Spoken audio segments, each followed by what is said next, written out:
Hi, welcome to another Pick to Weave tutorial.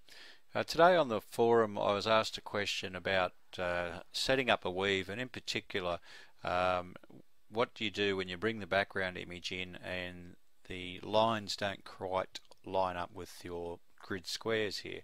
So I thought I'd go through and show you what this person was talking about and how you can go about sorting it out in a couple of different ways. Now I've set the grid up here so that we're going to have an 80 thread weave. We'll go through and have a look at our image. This particular image is just one I've grabbed at random. The same will hold true for most images. So we'll load our background image in, and if you have a look here you can see some of these parts of the pattern here don't quite fit the grid, and if we scroll around to varying degrees they'll either half fit or be quite close. Some of it's easier to decide, but some not. So when you're painting the grid in these cases, you've really got to call it as you go to try and get a couple of results. First, that it needs to look like the subject matter.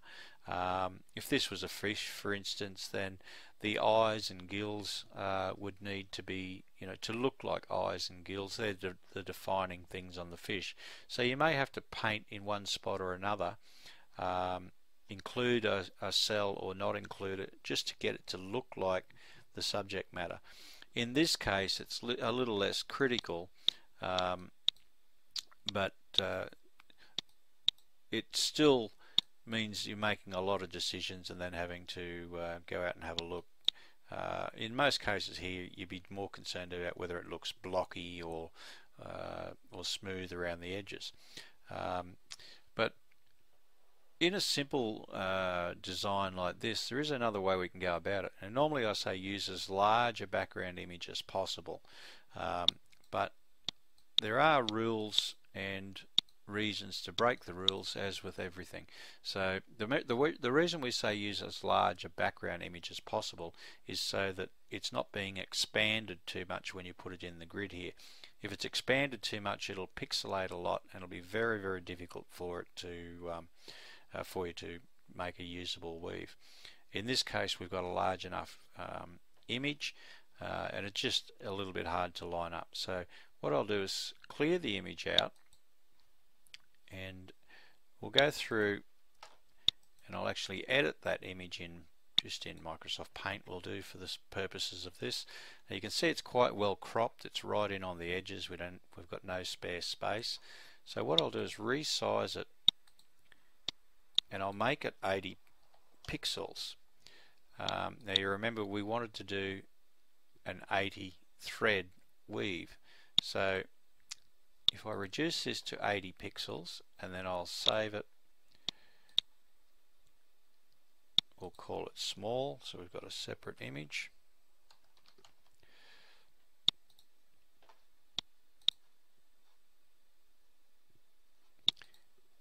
Now you'll see that it's 80 high and 138 wide. So I'm going to set my grid up to exactly that, 80 high and 138 wide.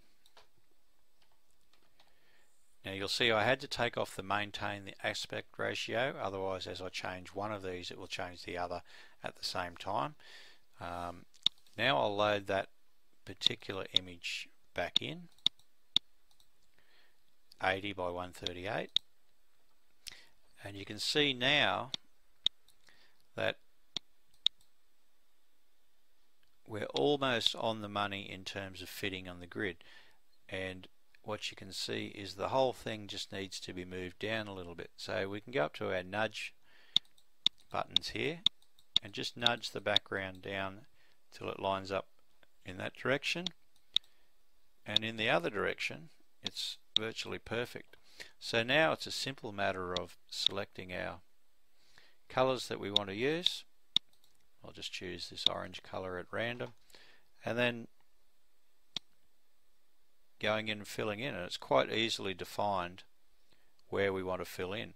Now you'll still have to decide, do I want to have shades of this orange around the edges, or do I want simply anything that looks orange to be orange? Bear in mind that windows will always shade around the edges of colours to make them blend, to make it more pleasing to the eye. But it's very difficult to do that with thread. You'll end up with so many colour changes it's almost impossible. So in this case I would probably simply pick a blue colour. I'm not trying to pick the correct colour at this stage, and simply anywhere that looked blue, fill it in as blue. And quite quickly you'll be able to get a reasonable representation of your weave.